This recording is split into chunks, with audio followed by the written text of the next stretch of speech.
ఈ మధ్య మత విద్వేషాలు రెచ్చగొడుతున్నాడు అనే ఒక కారణంతో ఇంకొన్ని కారణాలతోటి ఎవరో ఒక యూట్యూబర్ని అరెస్ట్ చేయడం జరిగింది.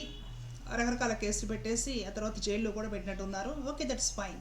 ఒకవేళ ఆ విధంగా ఏదన్నా చేసి ఉంటే చట్టాన్ని మనం గౌరవించాలి. సమాజము శాంతియుతంగా ఉండడం కోసం అందరం ప్రయత్నం చేయాలి. అయితే సోషల్ మీడియా కానీ మనం ఓపెన్ చేసామంటే ఎక్కువగా మత విద్వేషాలు రెచ్చగొట్టుకునే వీడియోస్ బాగా కనపడతాయి మనకు. ఓపెన్ సీక్రెట్, నేనేం కొత్తగా చెప్పడం లేదు. చూసే వ్యూయర్స్ మీ అందరికీ, ప్రేక్షకులందరికీ నాకంటే బాగా తెలుసు. మత విద్వేషాలు రెచ్చగొట్టుకునే విధంగా విపరీతంగా వీడియోస్ కనపడతాయి. ఆ తర్వాత రాజకీయ పార్టీలకు గోల. ఆ పార్టీలో వాళ్ళు మంచి వాళ్ళు కాదని వీళ్ళు మంచి వాళ్ళు కాదని వాళ్ళు, వీళ్ళకి ఫాలోవర్స్ వాళ్ళని తిట్టడం, వాళ్ళ ఫాలోవర్స్ వీళ్ళని తిట్టడం, కామెంట్ సెక్షన్ అంటే అవే కనపడుతూ ఉంటాయి. ఈ విధంగా రాజకీయ విద్వేషాలు రెచ్చగొట్టుకునే విధంగా. ఆ తర్వాత సినిమాలు, వాటికి సంబంధించి సినిమా స్టార్స్కి సంబంధించి ఎవరు ఏమి మాట్లాడకూడదు. ఎవరైనా ఒక సినిమా స్టార్ గురించి మాట్లాడితే వాళ్ళ ఫ్యాన్స్ అందరూ వచ్చేసి వీళ్ళని తిట్టిపోస్తారు.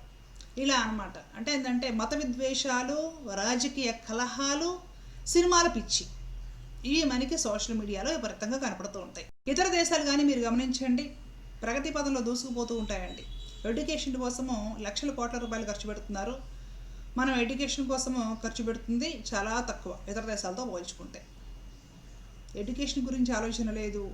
యువతకు ఉపాధి కల్పన, మంచి ఉద్యోగాలు ఇప్పించడం గురించి, యువత జీవితంలో బాగా స్థిరపడే విధంగా, దేశం గురించి ఆలోచించే విధంగా, సమాజం గురించి ఆలోచించే విధంగా సోషల్ మీడియాలో మనకేం పెద్దగా వీడియోస్ కనిపించు. ఆ విధంగా అసలు ఎవరు కూడా పట్టించుకోవడం లేదు. ఇంకా మారుమూల ప్రాంతాల్లో హాస్పిటల్స్ లేవు, అంగన్వాడీ స్కూల్స్ లేవు, కనీసం ప్రైమరీ పాఠశాలలే కాదుగా రోడ్లు కూడా లేవు, కనీసం ప్రాథమిక సహాయ కేంద్రాలు కూడా లేవు.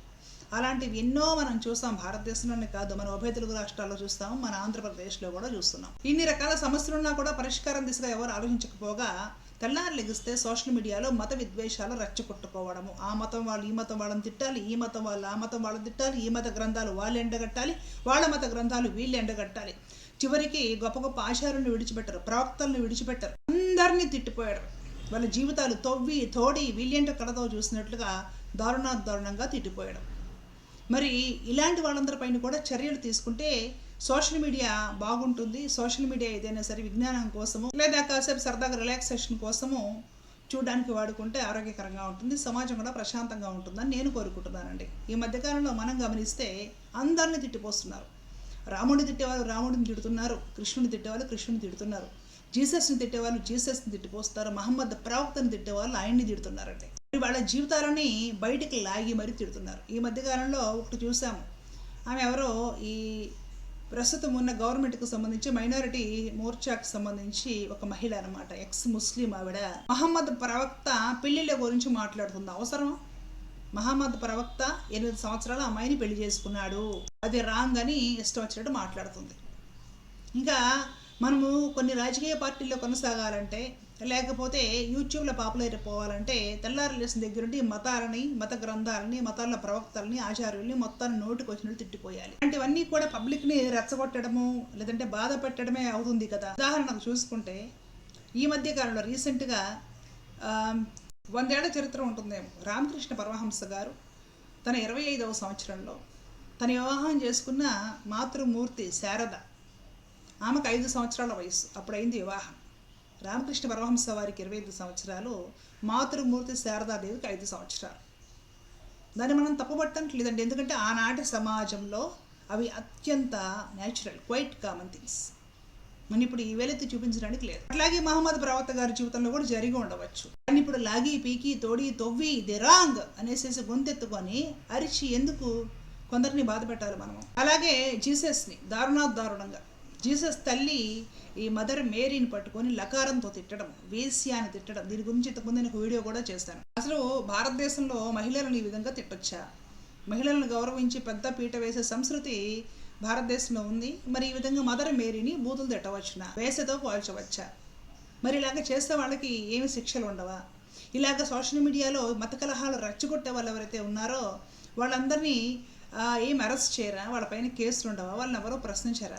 అలాగే రాముడిని తిట్టడము, రామాయణాన్ని తిట్టడము, కృష్ణుడిని తిట్టడము, భగవద్గీతను కూడా కించపరచడము, ఇలాగే చేసే వాళ్ళందరిపైన యాక్షన్ తీసుకోవాలి కదా. అలాగే రీసెంట్గా సాయిబాబా వాదం, సాయిబాబా గుడికి వెడుతున్న వాళ్ళందరినీ కూడా గొర్రెలు అని తిడుతున్నారు. సాయిబాబాని తెచ్చింది మనమే, దేవుడిని చేసింది మనమే, స్తోత్రాలు అష్టోత్రాలు గాయత్రుడు మొత్తం రాసి పడేసింది మనమే, ప్రవచనాలు చెప్పింది మనమే, పుస్తకాలు రాసింది మనమే, ఆ గుళ్ళకి వెళ్ళేసేసి ఆరతలు ఇచ్చింది మనమే. అదే గుళ్ళకి హిందువులు పెడుతుంటే మాత్రం సాయిబాబా ముస్లిము దేవుడు కాదు పోవడానికి వీళ్ళతనేసేసి గొడవ చేయడము, ఆ గుడికి వెళ్ళే వాళ్ళందరినీ సాయిబు మతంలో వాళ్ళు అనేసేసి వెటకారం చేయడము, ఇష్టం వచ్చినట్టు వాళ్ళని గొర్రెలు అని తిట్టిపోయడం. అలాగే దేశ నాయకులను కూడా విడిచిపెట్టడం లేదు.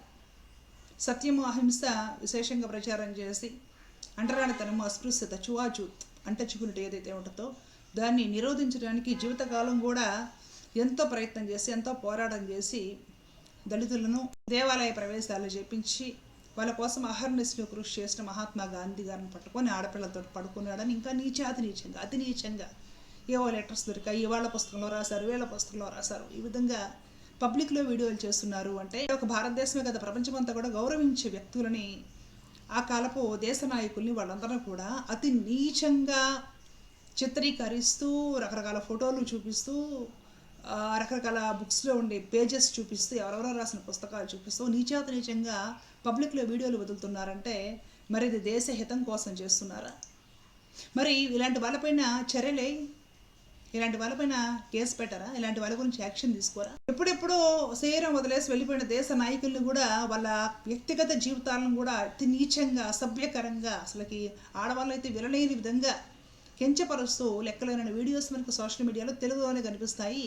వాళ్ళపైన ఎందుకు చర్యలు తీసుకోరు?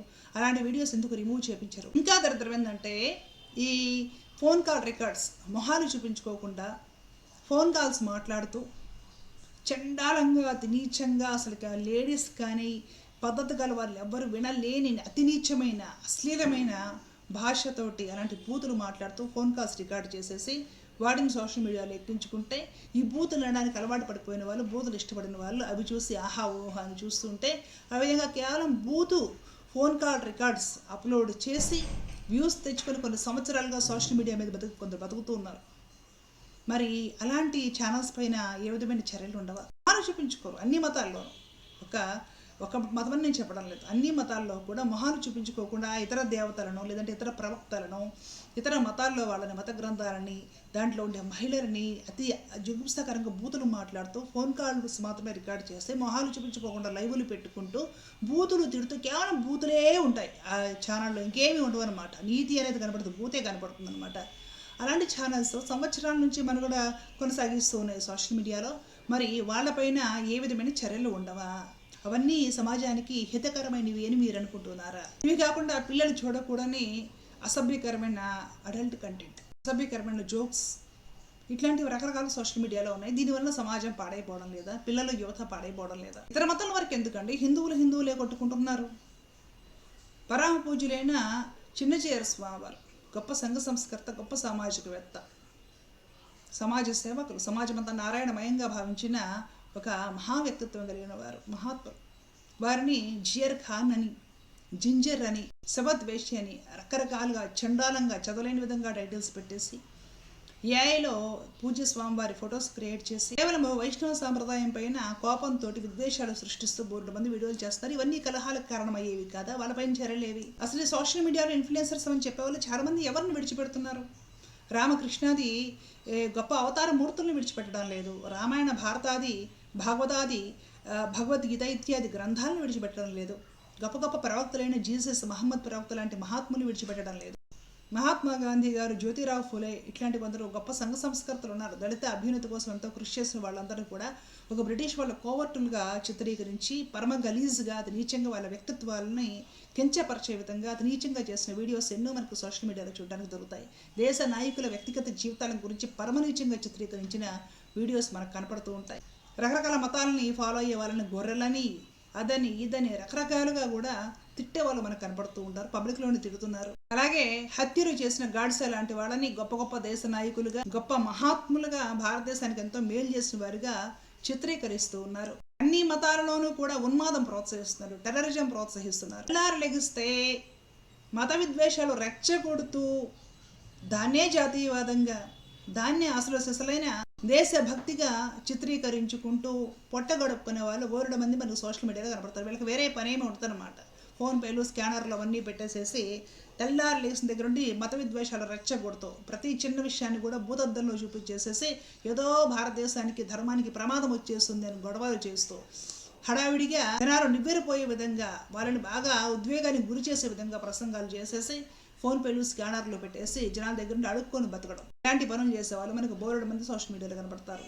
వీళ్ళ వలన సమాజం ఎక్కడ శాంతిగా ఉంటుంది? సమాజ శాంతిని, అలాగే మత సామరస్యాన్ని, రాజ్యాంగాన్ని కూడా దెబ్బ కొడుతూ ఉన్నారు వీళ్ళంతా కూడా. వీళ్ళందరూ సోషల్ మీడియాలోనే తయారయ్యారు. వీళ్ళందరి మీద కూడా చర్యలు తీసుకోవాలి. ఇలాంటి కంటెంట్ చేయాలంటే జనాలు అంటే సోషల్ మీడియా ఇన్ఫ్లుయెన్సర్స్ భయపడే విధంగా చట్టాలు తీసుకురావాలి. వీళ్ళందరి మీద గట్టిగా చర్యలు తీసుకోవాలి. నిజంగా ఈ నాయకులు, పాలకులు సమాజాన్ని శాంతియుతంగా ఉంచాలి. సోషల్ మీడియా మంచికి, విజ్ఞానానికి వాడుకోవాలి. ఆ విధంగా పౌరులను బాధ్యత కలిగిన, మానవత్వం కలిగిన వ్యక్తులుగా తీర్చిదిద్దాలి అని కానీ అనుకుంటే, ఇలాంటి పనులు చేసే వాళ్ళందరి గురించి జల్లెడబడితే ఆ జల్లెడలో మీకు చాలామంది దొరుకుతారు. వాళ్ళందరినీ ప్రశ్నించాడు. దయచేసి వాళ్ళందరిపైన కేసులు పెట్టడమో లేదంటే ఏదైనా చర్యలు తీసుకోవడమో చేసేసి వాళ్ళందరికీ బుద్ధి వచ్చేలా చేయండి. అప్పుడే సమాజం ప్రశాంతంగా ఉంటుందని నా అభిప్రాయము. దీని గురించి మీరేమంటారో వ్యూయర్స్ కూడా దయచేసి కామెంట్ సెక్షన్లో తెలియజేయండి. జై హింద్.